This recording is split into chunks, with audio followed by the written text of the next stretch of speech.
On November 13th, 1986, a popular British television show called The Late Late Breakfast Show was rehearsing a dangerous stunt for their Saturday night broadcast.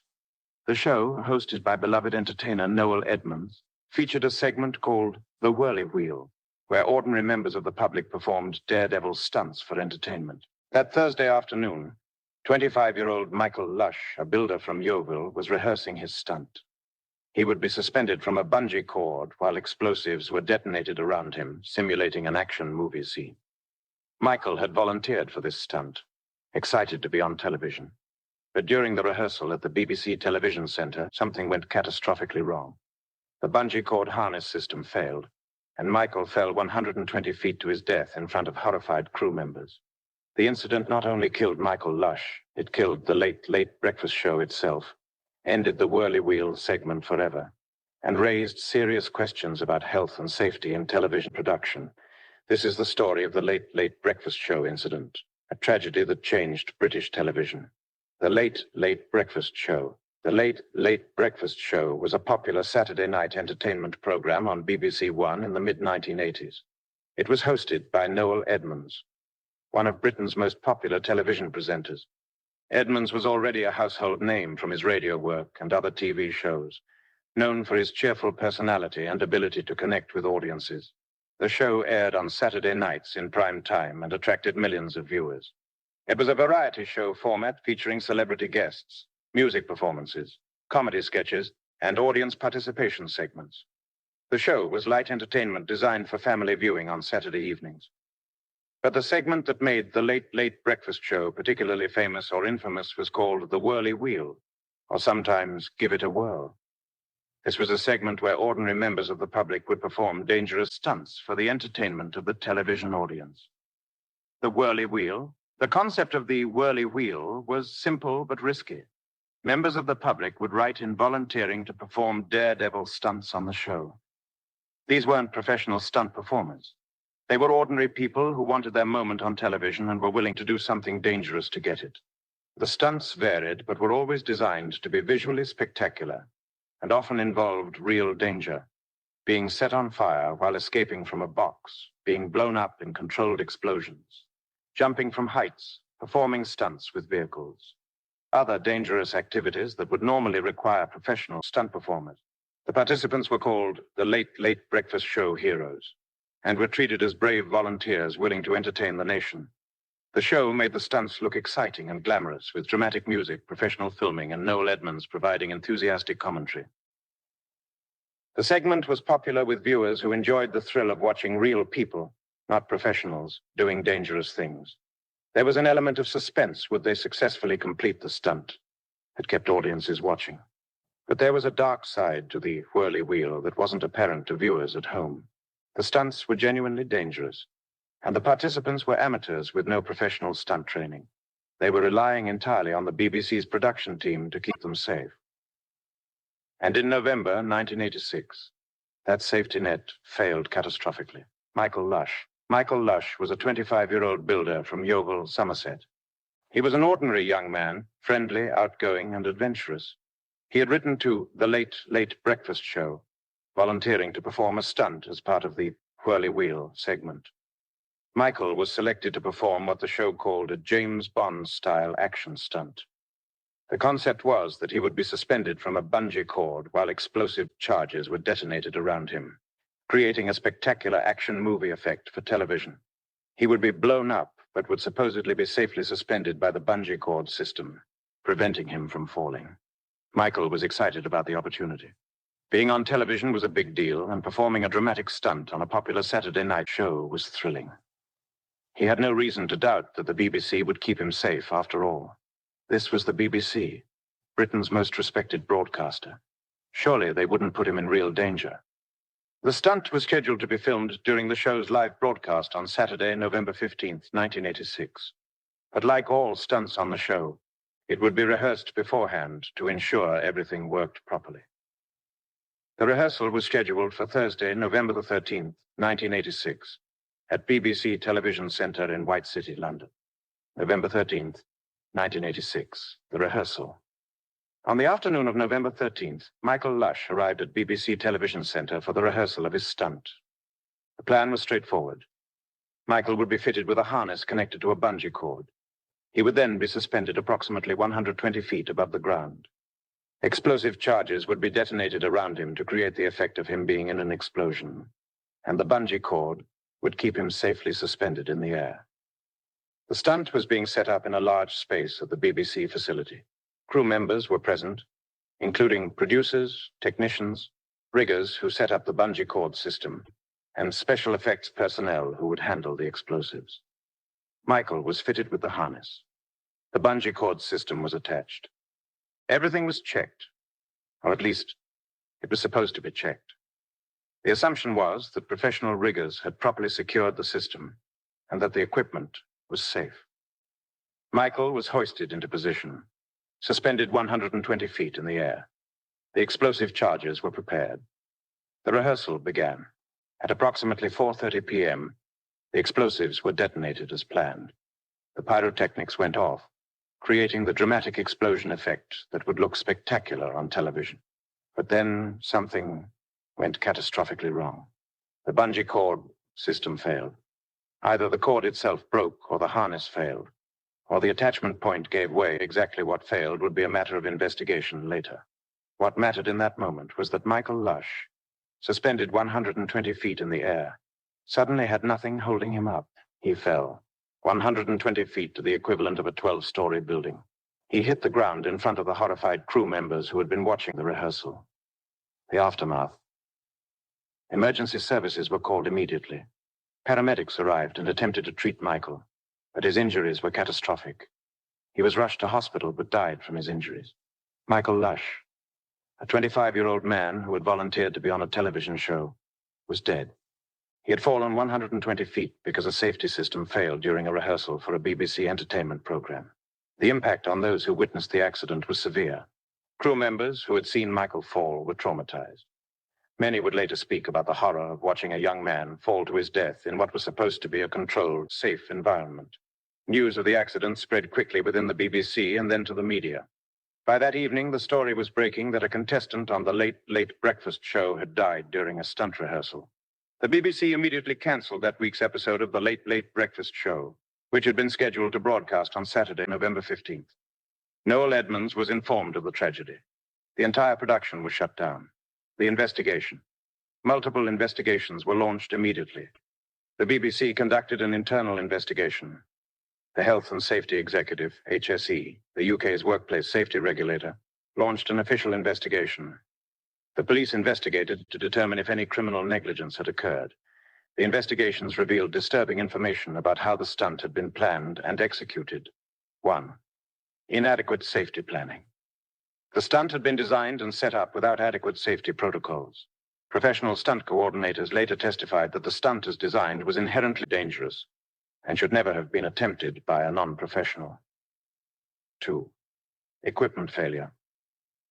The bungee cord system failed, but investigators found that the system may not have been properly tested or rated for the forces involved.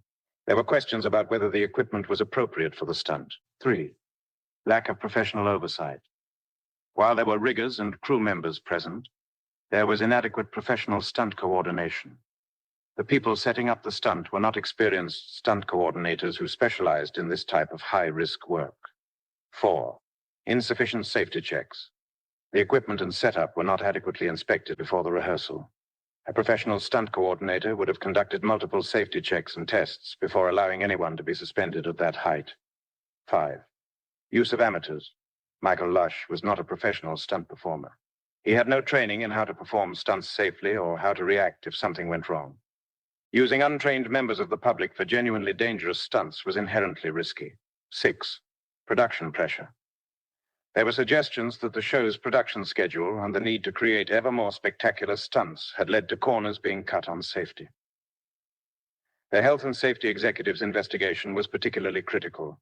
They found serious failures in the BBC's duty of care to participants on the show, the legal consequences.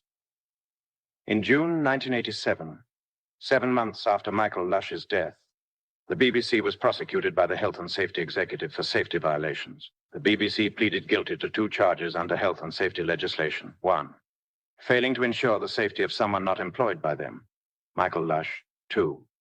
Failing to ensure adequate training and supervision, the BBC was fined APS 2,000, a relatively small amount even by 1987 standards, though symbolically significant as it represented the BBC being held legally responsible for the death. The HSE's prosecution and the BBC's guilty plea established that the corporation had failed in its legal duty of care to Michael Lush. The BBC had put a member of the public in a dangerous situation without adequate safety measures. Michael Lush's family also pursued civil litigation against the BBC. The case was eventually settled out of court, with the BBC paying substantial damages to the family, though no amount of money could bring Michael back or compensate for his loss.